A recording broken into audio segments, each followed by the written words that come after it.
Hey, salut à tous, bienvenue dans ce nouvel épisode de Run to the Sky. Et pour expliquer le thème de la vidéo d'aujourd'hui, on va devoir parler en tout premier de vos commentaires. Alors je vous remercie de me laisser autant de commentaires et de messages, que ce soit sur Facebook, sur Insta, sur YouTube évidemment. Et vous aurez remarqué sûrement que je prends systématiquement le temps de répondre à tous vos commentaires. Ouais, même ceux des rageux, ouais. Mais vous inquiétez pas, il n'y a pas de souci, je le prends avec le sourire, il n'y a pas de problème quoi. Ouais, Tes vidéos c'est de la merde. merci. Vous voyez ? Je disais donc, je lis tous vos commentaires et je m'en sers pour orienter le sujet de mes prochaines vidéos. Et bien vous savez quoi ? Pour aujourd'hui, on va bosser. Fini les expériences débiles, fini les présentations de produits, fini les balades, puisqu'on va parler entraînement. Et je dirais même plus entraînement sur des questions que vous m'avez posées en commentaire pour savoir comment je faisais pour réaliser telle ou telle chose. Mais tout d'abord, je tiens à vous préciser quelque chose. Je ne suis pas instructeur. Je vous fais cette précision parce que ce que je vais vous montrer dans cette vidéo, c'est juste mon programme d'entraînement personnel. C'est ce que je me suis mis au point comme un programme sportif en gros pour continuer à progresser ou tout du moins me maintenir à un niveau de pilotage. Ça ne fait pas du tout office de formation et d'instruction.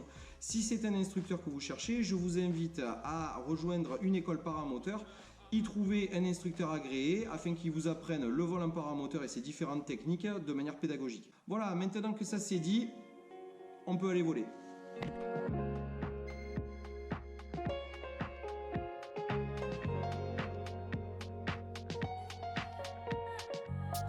Can't you show me that you care? I can feel it in the air.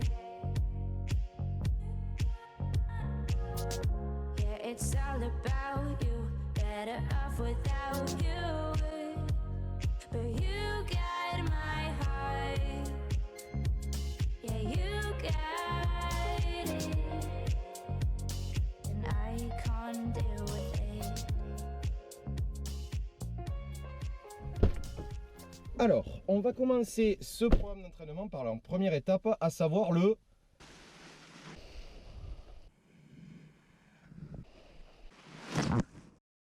gonflage. Alors certains vont me dire que le gonflage c'est long, c'est pénible, ça sert à rien, on n'est pas là pour faire du cerf-volant. Mais il ne faut pas oublier quelque chose, c'est que si vous ne faites pas un bon gonflage, vous ne pouvez pas décoller. Et si vous ne pouvez pas décoller, vous ne pouvez pas voler. Donc il faut pratiquer le plus souvent possible. Après je suis comme vous, moi aussi, il y a des fois où j'ai pas envie de faire du gonflage, donc du coup je gonfle ma voile, je décolle et je vais voler.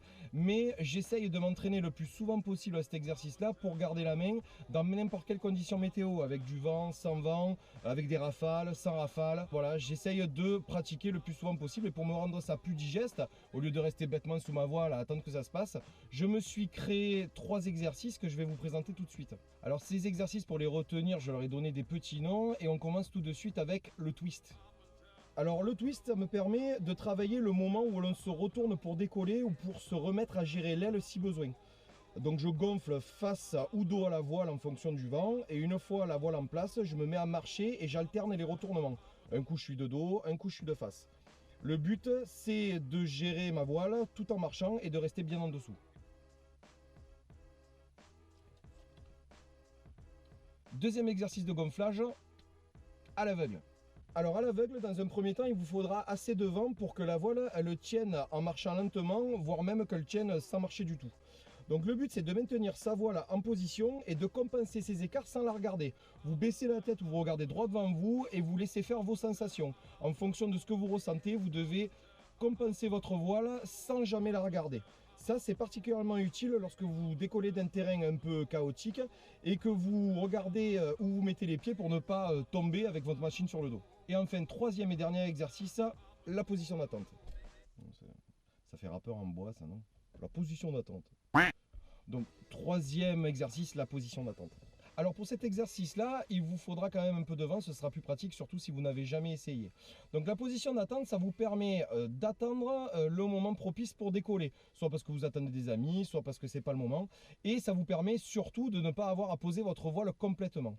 Donc pour pratiquer cet exercice-là, il suffit de vous mettre en travers par rapport au vent et de laisser traîner la moitié ou le tiers de l'aile par terre, tandis que le reste est encore pris dans le vent.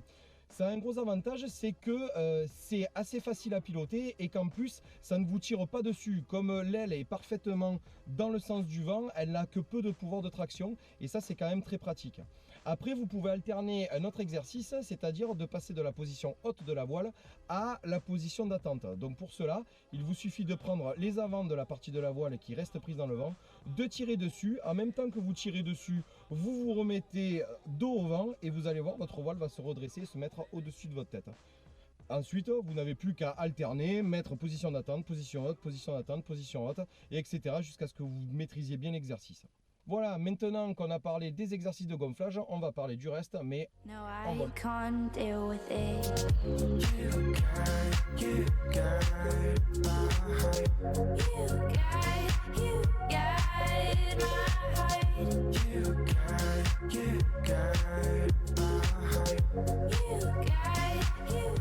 Alors, deuxième exercice, précision d'atterrissage. Ça me sert à gagner en finesse de pilotage et à apprendre à mieux gérer mes commandes. Donc comment ça va se passer? Tout à l'heure, au sol, j'ai déposé un tapis noir qui va nous servir de cible et juste avant, j'ai mis en boule mon sac vrac qui est rouge et qui va nous servir de ligne de repère. Donc on va monter à environ une centaine de mètres d'altitude et une fois qu'on sera à la verticale de la cible, on va réduire les gaz. Attention, j'ai bien dit réduire et pas couper. Et on va descendre et essayer de se poser au plus près de la cible. Mais ce n'est pas tout, une fois que ce sera fait, on va remettre les gaz et redécoller de manière à faire double emploi. On va apprendre à mieux se poser, mais aussi apprendre à mieux décoller. Allez, on se met en place et on commence. Allez, la cible est juste en dessous de nous, on est à la verticale et c'est parti.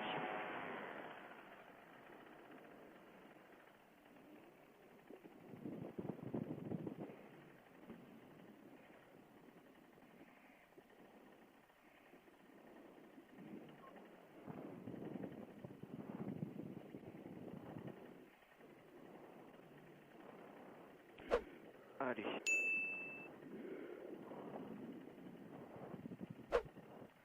Ouais, pas trop mal. Allez, on redécolle.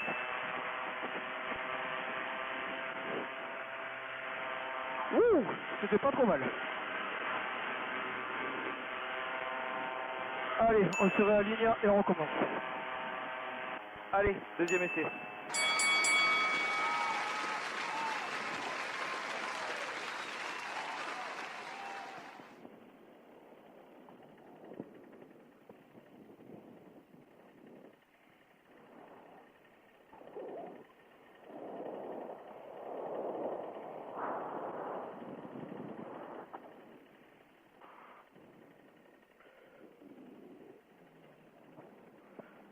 On va essayer ici. Hop.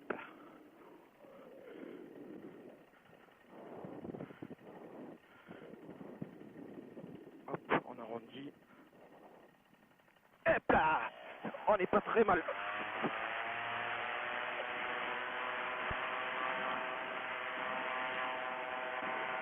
Pas trop mal ce coup là aussi. Non. Troisième et dernier essai.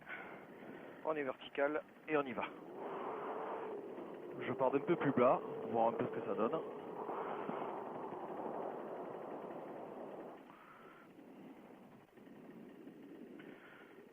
Allez, on descend de la sellette. Et on arrondit. Eh, pas mal celui-là aussi.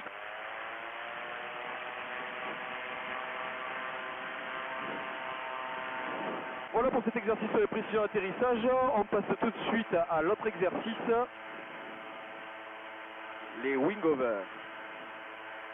Donc vous allez voir que les wing-overs, ce n'est pas qu'une simple succession de virages, c'est un peu plus fin que ça. D'ailleurs, en parlant de voltige, je vous recommande le site chestacro.com. Je vous mets le lien dans la description. C'est un site spécialement dédié à la voltige en parapente et en paramoteur. Ce qui est bien dans ce site, c'est que pour chaque figure de voltige, on vous explique dans le détail de quoi il en retourne. C'est-à-dire que pour, par exemple, les wing-overs, on vous explique ce que c'est, comment on y rentre, comment on entretient la figure, comment on en sort et les dangers potentiels. Ce qui n'est pas anodin, parce que la voltige révèle toujours une petite part de danger. Alors, les wing-overs, c'est-à-dire au-dessus de l'aile en anglais, c'est une série successive de virages dynamiques qui, s'ils sont bien réalisés, vous permettent de passer au-dessus de l'aile. Comme ça. Pas mal, hein? Ces wing-overs, pour les commencer, il faut d'abord les amorcer. Donc vous allez choisir une poignée de frein, à gauche ou à droite. Pour nous, on va dire à gauche. vous mettez du frein à gauche. Vous avez commencé à tourner, mais ça ne suffit pas. Il faut croiser les jambes pour faire un déport dans la sellette. Ou si vous êtes souple comme un poteau comme moi, vous vous penchez complètement à gauche. Vous allez engager un mouvement de balancier. Vous allez partir à droite. Et quand vous allez être en haut de ce mouvement de balancier, vous allez rendre la poignée de frein gauche de manière à réouvrir le bout de votre aile qui était jusqu'à présent fermé. Une fois que vous avez fait ça, là vous vous penchez complètement à droite. Vous ne reprenez pas les poignées de frein encore, vous vous penchez complètement à droite. Et seulement lorsque vous êtes au point le plus bas du balancier, là vous mettez de la poignée de frein à droite. Et après, c'est ainsi de suite. Quand vous arrivez au haut du balancier, pareil, vous rendez de la poignée de frein droite, vous vous envoyez complètement à gauche. Et quand vous êtes au point le plus bas du balancier, vous envoyez de la poignée gauche et vous êtes au point le plus haut et ainsi de suite. Et vous entretenez le mouvement comme ça. Une fois que vous en avez assez de faire des wing-overs, il vous suffit soit de reprendre votre place dans la sellette, de rendre les commandes, tout simplement de partir en 360 ou d'atténuer l'amplification du mouvement jusqu'à sortir de là. On essaye? Et ça brûle bien en dessous. Hein. C'est parti.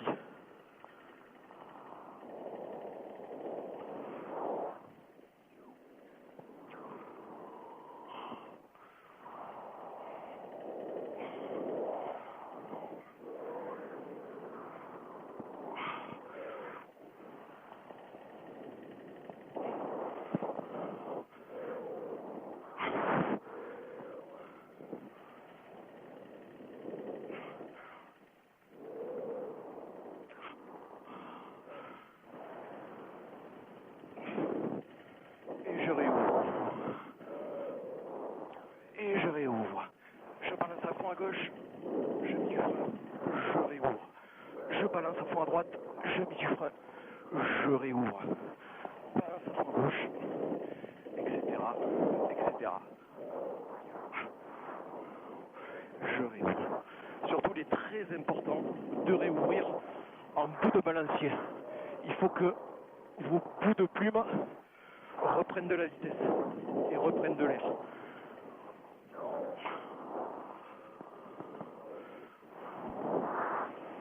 N'oubliez pas non plus de surveiller votre altitude.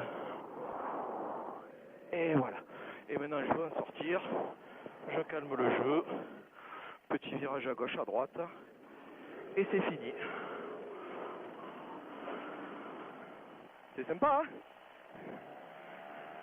Pour ce dernier exercice, ça va être de la simulation de panne moteur. Alors on pourrait dire que la simulation de panne moteur et la pression d'atterrissage, ça se ressemble. J'ai envie de dire que là où la pression d'atterrissage c'est un genre de jeu ludique, la simulation de panne moteur c'est quand même l'exercice sérieux. C'est celui qui va vous permettre de vous poser à n'importe quel moment, n'importe où et de n'importe quelle façon. Puisqu'on est bien d'accord que votre moteur, le jour où il vous lâche, il ne va pas vous prévenir longtemps à l'avance. Et c'est justement tout l'intérêt de cet exercice-là, c'est que on va un peu se mettre en difficulté, en tout cas moi, je vais m'éloigner de mon terrain d'atterrissage à une altitude somme toute moyenne, de manière à gérer au mieux mes commandes et à essayer de reproduire vraiment l'effet d'une véritable panne moteur. Donc le terrain est juste derrière nous, c'est parti, panne moteur. Allez-y.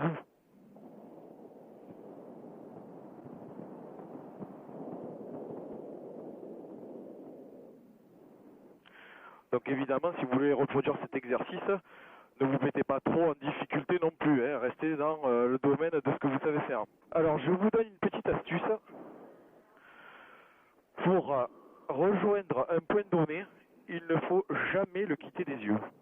C'est-à-dire que moi, j'ai visé un atterrissage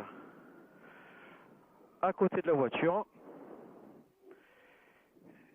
et j'essaie de me diriger droit dessus sans jamais le quitter du regard.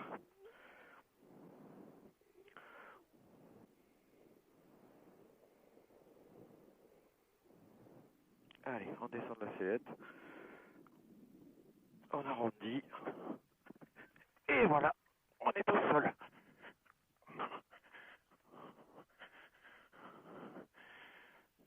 Hop là.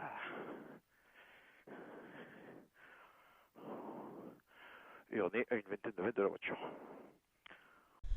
Voilà, comme vous l'aurez remarqué, on commençait à manquer de lumière sur le terrain, donc j'ai préféré rentrer à la maison et clôturer ici, c'est quand même mieux. C'est la fin de cet épisode de Run to the Sky, j'espère qu'il vous aura plu. Si c'est le cas, comme d'habitude, vous commencez à connaître la musique, lâchez un petit pouce bleu, laissez un commentaire, surtout si vous avez des questions sur mon programme d'entraînement, j'y répondrai avec plaisir comme d'habitude. N'hésitez pas non plus à partager cette vidéo et à vous abonner à la chaîne Run to the Sky si ce n'est pas déjà fait. Je vous dis à la prochaine pour un nouvel épisode et d'ici là, comme d'hab, n'oubliez pas, volez et vous saurez pourquoi les autres chantent. Salut!